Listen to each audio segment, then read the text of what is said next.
Qu'est-ce qui lui est arrivé à Malik? C'est un peu long à expliquer. Dînez avec moi ce soir, vous me rencontrez. Non merci, c'est gentil. C'est quoi, hein? Une invitation à déjeuner pour ce midi. Il est rentré et ressorti du commissariat sans que personne ne le voie. Vraiment une assure. Vous allez y aller, hein? Je sais pas, c'est tentant. Je suis ravi que vous l'ayez fait. Bon, et alors, c'est Sofiane, il t'a dragué ou quoi? Un peu, ouais. Il te plaît? Il est super charmant, mais ces mecs-là, tu peux pas leur faire confiance. Si vous ne croyez pas en mes pouvoirs, d'autres en ont besoin. Ouais, c'est bon, allez-vous-en. Oh, t'es tombé sur le bon numéro. J'ai pas une seule info sur son passé, hein? Bah, en même temps, je peux le comprendre, hein, vu ce qui lui est arrivé. Comment ça? Il y a 10 ans, son fils était scolarisé dans mon école. Il y a une kermesse à Borély. Le père prend une conversation téléphonique et le gamin a disparu. Je suis responsable de la disparition de Quentin et du désespoir de Florence. Le drame que vous avez vécu le ronge toujours. Il a dit à ma sœur qu'il était revenu à Marseille pour me protéger, mais c'est faux. C'est la vérité. Alors pourquoi il a fait disparaître mon médium? On est vraiment rien sans elle. Qu'on soit noir ou blanc, si on tend la main pour elle, la vie est plus belle. Diouf avait retrouvé la trace de mon fils. Comment il s'y est pris? Il a établi un contact médiumnique avec lui. Attendez, vous êtes en train de me dire qu'il communique par la pensée avec lui? Non, leurs esprits sont en résonance. Mais c'est un lien très fragile et incertain et qui peut rompre à n'importe quel moment. Et ce Diouf vous a dit qu'il a découvert l'endroit où était votre fils? Oui, Mais il vous a affirmé qu'il était ici? oui. Après de longues heures de concentration, il a accédé à un état transcendantal. Il a vu Quentin. Après 2 ou 3 séances, il aurait trouvé le lieu exact où il se trouvait. Si Aurélien n'avait pas fait disparaître Monsieur Diouf, je serais avec mon petit garçon aujourd'hui. Non, je ne crois pas qu'il ait fait disparaître. Moi, je pense même qu'il l'a tué. Madame, je suis désolée de vous contredire, mais votre mari ne peut pas faire ça. Il veut que je croie que Quentin est mort, c'est son obsession. Et il est prêt à éliminer tous les gens qui me redonnent espoir. Mais non, je vous assure que c'est pas vrai. Si, c'est vrai. Ça l'arrange bien de dire qu'il est mort. Comme ça, il peut continuer à vivre comme si rien ne s'était passé. Madame, Aurélien est comme vous, il ne vit plus. Bon, je perds mon temps avec vous. Écoutez, vous voulez pas que j'organise une rencontre entre lui et vous? Non. Mais croyez-moi, Aurélien veut juste vous protéger. Me protéger? Mais de quoi? Ce qu'il y a de pire m'est déjà arrivé. Bah, il veut vous protéger de certaines personnes comme ce Diouf là qui exploite votre souffrance, c'est tout. Je veux plus vous voir. Vous faites ce que vous voulez avec Aurélien. Vous vous envoyez en l'air sous les portes cochères si vous en avez envie. Mais vous ne venez plus me parler de lui, ni de mon fils. Sibylle. Sibylle. Quoi? Il faut que t'arrêtes tes conneries avec le mec que t'as inventé là. Ça va mal finir avec les parents. Eh, va au lycée, il me saoule pas, ok? Hier, papa, il parlait de t'envoyer chez le psy. Mais j'irai pas. Franchement, pourquoi tu fais ça là? Je comprends pas ton but. Raphaël, pour la dernière fois, j'ai un copain qui s'appelle Ludovic, ok? Et tu vois ce cadeau? Bah c'est pour lui. Maintenant tu me lâches. Mais j'en ai rien à foutre, moi, que tu veuilles faire chier les parents. Mais à moi, tu peux dire la vérité, non? Mais ça, la vérité! T'es nul, sérieux, t'es nul. Eh, vous avez vu l'heure? Vous allez être en retard au lycée, là. Oui, bon, je partais. Salut. Salut. Bon, Sibylle, t'es toujours pas prête, toi. Je commence dans 1 heure, c'est bon. On peut discuter 5 minutes? Si c'est pour parler de Ludovic, c'est non. Non, c'est pas exactement de lui que je voudrais te parler. Si c'est pour parler du psy, c'est non aussi. Bon, écoute, si on peut pas discuter, au bout d'un moment, ça va être la seule solution pour te sortir de là. Hein. Mais bon, me sortir de quoi? Il faut comprendre ce qui se passe. Mais comprendre quoi? Pourquoi je parle toute seule à une chaise? Vous préférez croire Raphaël, pourquoi? Parce qu'il est plus intelligent et moi je suis la pauvre tarée qu'on envoie chez les fous, c'est ça? Sibylle, il n'est pas question pour l'instant de t'envoyer chez un psy. Par contre, je voudrais que tu ailles passer un scanner. C'est maman qui t'a mis ça dans la tête? Non, c'est une question de précaution, c'est tout. Pas. Vendredi, le médecin dit que c'était pas la peine. Bon, écoute, ma fille, tu as 15 ans, tu es sous ma responsabilité, donc tu iras passer ce scanner. Sous. C'est clair? Et ben alors, on a du mal à se réveiller. Oh, j'ai dormi atrocement mal cette nuit. Et ça tombe mal, c'est une grosse journée. J'attends un quart de touristes hollandais aujourd'hui. Bah, ça, c'est plutôt bien. Oui, enfin, c'est du ménage supplémentaire. Hein. Bonjour mesdames. Ah, bonjour, monsieur Zeko. Vous avez bien dormi? Très bien, merci. Bonne journée. Vous aussi?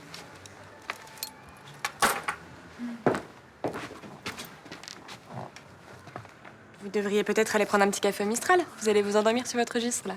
Si tu crois que j'ai le temps, il faut que je fasse la 9 et la 4. Ils arrivent en fin de matinée, ces Hollandais. Bah, moi, je peux les faire si vous voulez. D'accord, c'est très gentil de ta part.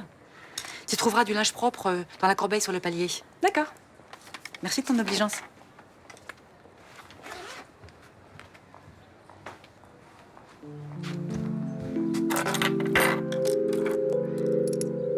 C'est horrible, cette histoire. Aurélien fait tout pour que personne s'en aperçoive, mais au fond, il est détruit. D'après ce que tu m'as dit, sa femme a perdu pied, c'est ça? Ah oui, complètement, ouais. Elle essaie de se raccrocher à l'idée que son fils est encore vivant. Et elle se ruine pour le retrouver. Ouais, comme avec le marabout. Tu crois qu'Aurélien aurait pu tuer ce type? Alors, je vais te dire, quand il s'agit d'un enfant, on peut facilement devenir un assassin. Tu te souviens de l'affaire Villemain? Un jour, le père du petit Grégory s'est levé, il a pris son fusil, il a tiré sur Bernard Laroche. Bon, écoute, Luna, je vais être pragmatique et assez directe, alors tu m'excuses d'avance. Tu comptes vraiment rester avec ce garçon? Mais comment tu peux me poser cette question? Il y a un monde qui vous sépare. Tu pourras jamais toucher du doigt ce qu'il a vécu. Je sais. T'es bien avec lui? Vous êtes bien? Écoute, j'aimais pas quand il me cachait son passé, mais maintenant que je le connais, je comprends pourquoi il l'a fait. En tout cas, si tu penses que tu peux réussir à lui faire oublier sa douleur, tu te trompes pas. C'est un chantier trop important. Écoute, je suis pas idiote. Je sais très bien où je mets les pieds. Bon, donc tu penses que t'as un avenir avec cet homme? On verra bien. J'ai pas envie de me poser ce genre de questions pour l'instant. Moi, si je m'étais posé les bonnes questions avant d'épouser Jacques Maury, ma vie aurait été plus facile, crois-moi.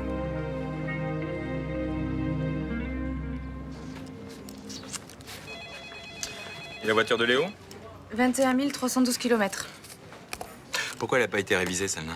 Qu'est-ce que vous voulez que j'en sache, moi? Ça me fait déjà assez chier de faire ce genre de corvée. Une voiture bien révisée peut sauver une vie. Tiens, voilà votre soupirant. Ne me dites pas ça. Hein. Bonjour. Bonjour. Même si je ne dépose pas de fleurs sur votre bureau, est-ce que vous accepteriez une invitation à déjeuner? Écoutez, monsieur Zeko, je suis en service et je préférerais que vous ne veniez pas ici pendant mes heures de travail. D'accord, excusez-moi. Vous terminez à quelle heure? C'est pas le moment, laissez-moi travailler. C'est bon, vous pouvez y aller, Nasri.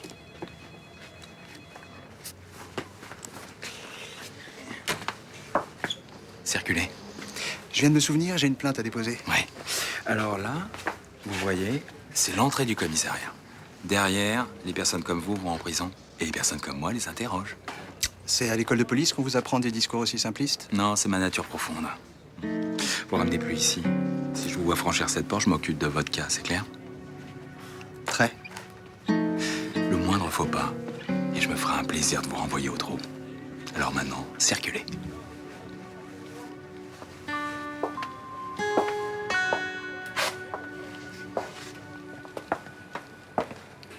Bonjour Roland. Bonjour. Vous avez besoin de quelque chose? Non. Je voulais savoir si vous aviez eu des nouvelles de Thomas. Ah non. Il est pas rentré hier soir. Et c'est pas ce qui était prévu? Non.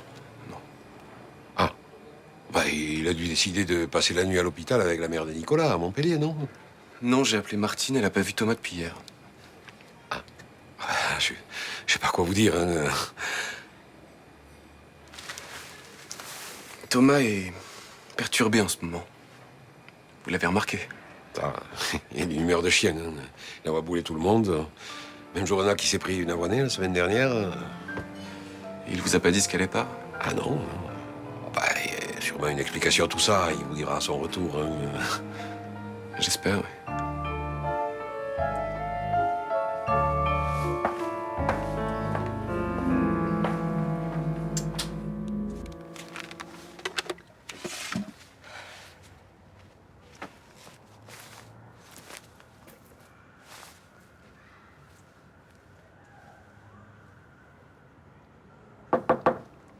Monsieur Zeko, vous avez laissé votre clé sur la porte. Qu'est-ce que tu fous là? Je sens que tu vas gueuler là. T'es bon que je vais gueuler? Qu'est-ce que tu fous dans la chambre de ce mec? T'es malade? Je voulais vérifier un truc. Mais t'as pas le droit d'être là, Estelle. Si tu te fais gauler, tu risques gros. Oui, je sais, mais ça valait la peine. Ah ouais? Ça m'étonnerait, ça. C'est pas en posant sagement mes cours que j'aurais découvert ça. Une perruque. Waouh, c'est un truc incroyable, Estelle. Bon, maintenant, tu poses ça et tu sors de cette chambre. Dis-moi, t'as une perruque dans tes affaires, toi? Non, et alors? Alors ça veut bien dire que ce mec a pas raccroché comme il le dit à tout le monde. Ou qui se déguise en Madonna la nuit, ce qui est tout à fait légal. Et tu viens. Non, je suis sûre qu'il va voler les bijoux de l'exposition. Il a acheté ce truc, il commence à repérer les lieux et bientôt... Estelle, tu délires là, ok? Donc maintenant tu sors de cette chambre avant qu'on se fasse griller tous les deux là. Putain, franchement, des fois, je te comprends pas. Tu veux pas en savoir plus? Tu trouves pas ça juste un tout petit peu excitant, non? Non, t'es en train de violer la vie privée d'un client de l'hôtel de ma grand-mère, alors maintenant, ça ne m'excite pas du tout et on sort. Putain, j'étais sûre que t'allais dire un truc comme ça, t'es chiant. Qu'est-ce que tu veux que je te dise d'autre? Que tu trouves ça génial et que tu me proposes de faire le guet dans le couloir, par exemple. Tu rigoles, t'es complètement malade. Non. Je cautionne pas ce genre de truc. Alors maintenant tu viens, bordel. Vas-y, je te rejoins. Je te rejoins, je te dis.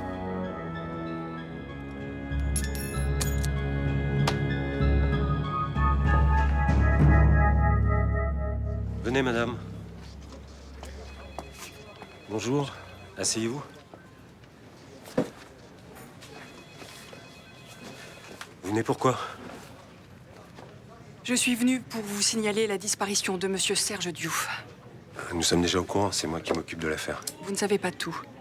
Je suis persuadée que c'est mon mari qui l'a fait disparaître. Voire même qui l'a tué. Vous êtes madame? Madame Deschamps. Je suis la mère du petit Quentin qui a été enlevé il y a 10 ans. Pour l'instant, nous n'enquêtons pas sur un homicide.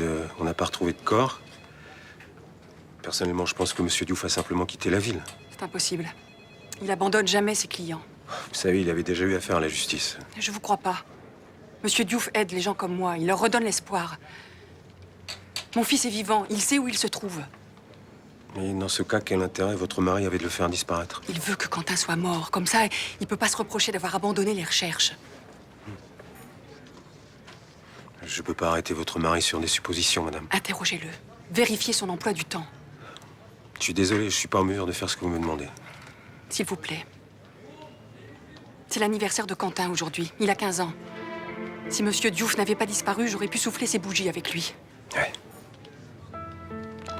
Écoutez, mes services essaient de comprendre la disparition de Monsieur Diouf.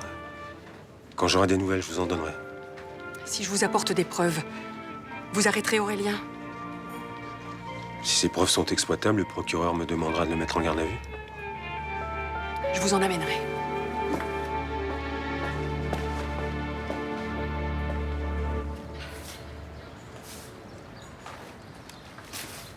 Thomas. Thomas. T'es enfin là? Bonjour, papa. Ça t'ennuie que je prenne mon service plus tard? J'ai besoin de prendre une douche. Tu peux prendre la journée si tu veux, mais où tu étais? Je te raconterai plus tard. Rassure-moi un minimum, Thomas. T'es mort d'inquiétude, mets-toi à notre place. Florian aussi? Mais oui, bien sûr. Il est passé tout à l'heure, il était très inquiet. Tu aurais même pu prévenir. Mais j'ai eu une panne de batterie. Je vais aller voir Martine à l'hôpital. Ouais, mais après, pourquoi t'es pas rentré? Là, j'ai marché dans la ville. J'ai pas vu l'heure. Du coup, j'ai loupé le dernier train, c'est tout. Il n'y a pas que ça. Qu'est-ce qui te travaille? Je t'en prie, papa, je te dirai tout, mais laisse-moi un petit peu de temps. Je peux pas te laisser comme ça, hein. Je t'assure, tout ira bien, je t'en supplie. En tout cas, je te conseille d'être clair avec Florian. Hein. Il n'a pas apprécié que tu découches sans prévenir, et c'est normal. Ouais. Faut qu'on discute tous les deux. Fils, t'es sûr que ça va aller? Oui. Merci, papa. Vous avez envoyé la liste des véhicules à réviser à la maintenance? Ouais, ils passent les chercher demain, mais ils peuvent pas nous fournir de véhicules de remplacement. Évidemment, et on fait comment, nous, hein? C'est ce que je leur ai dit. Ils m'ont dit de faire un rapport si j'avais le temps, mais que de toute façon, les véhicules seraient révisés avant que j'ai une réponse. Je vais à bouffer. Et merde. Bon, il faut sortir, monsieur, là. Faut pas rester là. Je vais aller en tôle, j'ai froid dehors. Bon, désolé, mais on n'est pas le SAMU social, là. Faut sortir, là. En plus, vous allez emboucaner le commissariat. Je veux parler à la fille. Vous parlez à personne, vous sortez! Oh, coffrez-moi, qu'est-ce que vous en avez à foutre? Je ferai pas de bordel. Je vais vous donner la liste de tous les centres d'hébergement ouverts à Marseille ce soir. Non, je veux pas y aller. Là-bas, ça bastonne, puis en plus, on se fait faucher tout ce qu'on a. Non, perdez pas votre temps à parler avec lui, ça sert à rien. Qu'est-ce qu'il vous faut pour me foutre dans votre putain de trou? Des insultes? Toi, t'es un putain de flic de merde. Avec la gueule que t'as, tu risquais pas de faire un autre boulot. Pardon. Ça vous fait marrer, Nasri? Bah, occupez-vous de cette épave, hein, puisque vous êtes de bonne humeur. Bonne idée. Allez, venez. Toi, t'es jolie, toi. Lui, il est moche. Avec ses cheveux, on dirait Clo-Clo. Ah, Clo-Clo? Bon, Nasri, il vous faut combien de temps pour vous débarrasser de ce type, hein? Vous allez pas me mettre au trou, alors? Non, je suis désolée, on peut pas. C'est pas fait pour ça. Essayez le SAMU social, ils auront peut-être de la place. Et chez vous, il y a de la place chez vous? Non, chez moi, il n'y a pas de place, non. Allez. Bon, on va se manger un kebab, là. Allez. Tu viens avec nous? Hein? Non, j'ai rendez-vous au parc Borelli. Ah, avec ton super nouveau pote, là. Ouais, ça pose un problème? Absolument pas. Putain, quel invité, d'ailleurs. Je me demande si ça aime les kebabs, les mecs qui existent pas. Va te faire foutre. Pourquoi tu lui parles comme ça? J'en ai marre de ces conneries, là. Je veux bien être sympa, essayer de comprendre ce qui va pas, mais je veux pas être pris pour un con. Tu parles de son pote Ludovic, là? Ouais. J'ai bien réfléchi, elle est pas du tout barge, ma sœur. Elle a juste inventé ce mec pour faire chier mes parents. Bah, si ça marche, c'est plutôt une bonne idée. Et sauf que moi, je suis pas les parents, j'ai pas envie d'être mené en bateau. Tu t'en fous. Non, j'ai pas envie, c'est tout. Moi, il m'aime bien. Je peux essayer de lui faire dire la vérité. Bah, bon courage, hein, parce qu'elle est bornée. Ah, mais je vais aller la coincer au parc Borelli. Je vais pas la lâcher, tu vas voir. Pourquoi t'as été voir ma femme? Pourquoi? J'avais besoin de comprendre. Mais y a rien à comprendre. Qu'est-ce que t'as appris, là? Que j'étais un enfoiré? Un salaud? Que tout était de ma faute? Aurélien, t'énerve pas, s'il te plaît. Je t'ai rien demandé. Je voulais t'aider. Bon, je reconnais que c'était une mauvaise idée. Il y a 10 ans, il y a plein de gens qui ont voulu nous aider, là. Hein, des voisins, des policiers, des journalistes, un préfet, un ministre de l'Intérieur. Ils ont rien pu faire. Et toi, tu te crois plus forte que les autres? Mais enfin, tu peux comprendre que ce qui t'est arrivé me bouleverse. Mais qu'est-ce que tu veux que ça me fasse? Je suis responsable de la disparition de Quentin. Alors la douleur des autres, je m'en fous. Excuse-moi.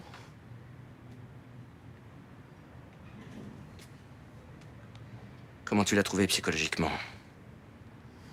Fragile. Qu'est-ce qu'elle t'a dit sur Quentin?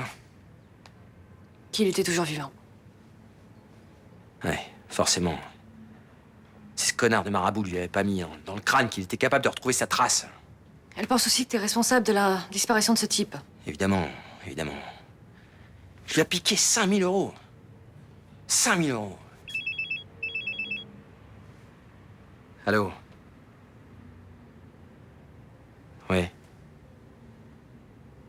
Ouais, dans 1 heure, ouais. Au bain des dames, d'accord. C'est Florence. Elle veut me voir.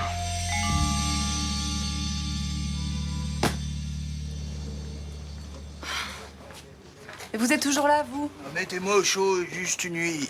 C'est non. Oh, on voit bien que vous savez pas ce que c'est, vous, que de dormir dehors. Je parie que vous connaissez pas ça. Effectivement, oui. Tous les poulets devraient dormir dehors au moins une fois dans leur vie, en plein hiver, avec des vêtements bien mouillés. Comme ça, ils seraient moins cons. Bon, vous allez arrêter votre numéro. Tous les flics devraient faire une formation de clodo. Hein? Bouffer 1 fois par jour, froid de préférence. Et puis se faire tabasser par des petits cons la nuit. Vous allez trop loin, là. Vous allez vous faire coffrer. Et me dites pas que c'est ce que vous voulez, parce que je sais que c'est pas vrai. Vous m'avez reconnu? Et oui, quand je me suis rapprochée de vous, mais comment vous faites pour piller autant? Bah, j'ai acheté sa veste à un vrai clochard. Important le costume, il faut être crédible dans tous les détails.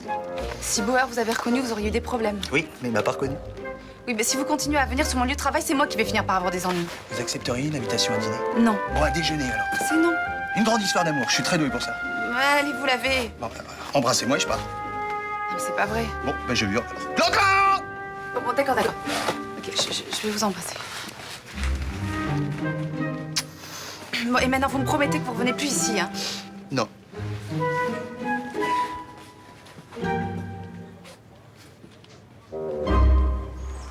Tiens, mon frère m'a encore pris la tête aujourd'hui, là. C'est bien, comme ça tu t'ennuies pas avec lui. Non mais ça va, c'est bon, là. Mon père, ma mère... Il y en a un qui veut que j'aille chez le psy, l'autre qui veut que je fasse un scanner, ça va, quoi. Laisse-les parler, à un moment ils arrêteront. T'es sûr que tu peux pas venir manger chez moi? À quoi ça servirait? Bah, est-ce qu'il me lâche? C'est pas mieux si on reste un mystère. Je serais ton ami, que personne n'a vu, que tout le monde cherche. Franchement, non. On deviendrait amis tous les deux. À la une des journaux, il y aurait écrit « Ludovic, l'ami de Sibylle, existe-t-il » Non mais, moi je m'en fous d'être amie. J'ai juste envie qu'on me foute la paix. T'as qu'à leur dire qu'on s'est fâchés et qu'on se parle plus. Putain, c'est pas con comme idée, ça. Au lycée, tu fais des efforts, tu te fais une copine ou deux et t'es tranquille. Ah, je vais faire ça. On continue à se voir comme d'habitude, non? T'as raison. Moi, je vais te laisser. Ma mère va s'inquiéter si je rentre en retard. Non, non, non, attends. J'ai un cadeau pour toi. Comment tu sais que c'est mon anniversaire aujourd'hui? C'est ton anniversaire? Oui. On est le 18 novembre, j'ai 15 ans. Ah, c'est trop fort. Tiens, Bon anniversaire. Faut pas que tu m'en veuilles, mais je vais pas accepter ton cadeau. Pourquoi? Parce que j'ai pas l'habitude d'en recevoir, alors je sais pas comment il faut réagir, s'il faut dire merci, être heureux. Vous dites pas à Bauer ce que je vous ai raconté, hein? Parce que si c'est que Sofiane s'est foutu de sa gueule à ce point, il va criser. T'inquiète pas, je lui dirai rien. Mais il était vraiment méconnaissable. Ah ouais, c'était impressionnant, un vrai clochard. Il est vraiment fort, ce type, quand même. Et alors, il puait, c'était une horreur. Et alors, il disait à Bauer qu'il avait vraiment la gueule d'un flic et Bauer qui s'énervait. Enfin, c'était trop drôle. Tu parles des échos, là? Oui. Attends, il s'est amené au commissariat bien en clochard? Ouais. Il a fait quoi exactement? Raconte. Rien de spécial. Il est rentré dans le commissariat, il a insulté les flics en général et puis voilà, moi je l'ai raccompagné quand j'ai vu que c'était lui. Et Bauer, lui, il l'a pas reconnu? Non. J'aurais bien aimé voir ça, moi. Tu vois, le problème avec Zeko, c'est qu'il se fout des autres. Tu vois, il vient faire son numéro, mais il voit pas que moi, je suis que stagiaire. Alors, si je suis mal notée, ça peut être grave pour moi. Mais attends, c'est pas allé jusque-là. Non, mais ça aurait pu. Ce mec-là, il pense que sa gueule, voilà. Sûrement, ouais. Moi, je me méfie de lui.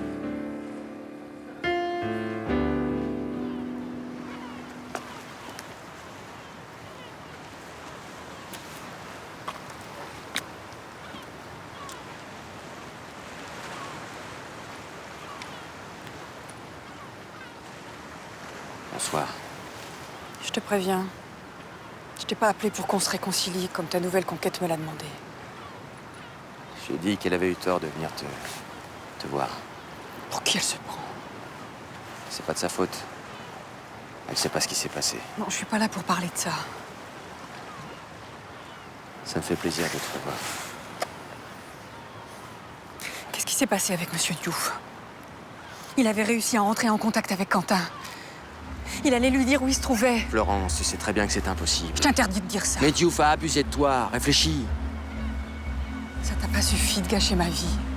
Il faut que tu détruises toutes mes chances que j'ai de revoir mon fils un jour. Diouf te donnait de faux espoirs. Il pensait qu'à ton fric. C'est pour ça que je l'ai fait disparaître. C'est à cause de toi qu'il est introuvable. Ouais. Je te remercie. Pourquoi? Pour tes aveux. Ils vont m'être très utiles. Sois pas surpris si la police vient t'arrêter.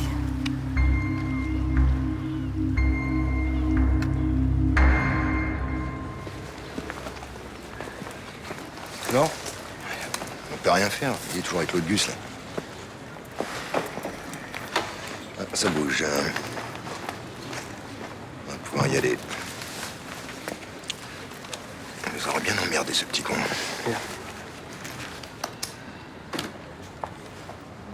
Maintenant, il va manger.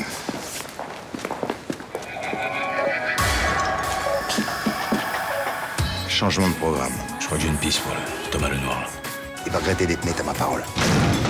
Va falloir jouer la carte de la fille. Je vous conseille de rester à votre place. C'est pour demain matin, 7h. J'ai besoin de votre aide. J'aurais pas dû te prévenir là-dedans. Tu m'as mon petit papa. Tu fais pas m'endormir. Bonne journée, maître Brissot.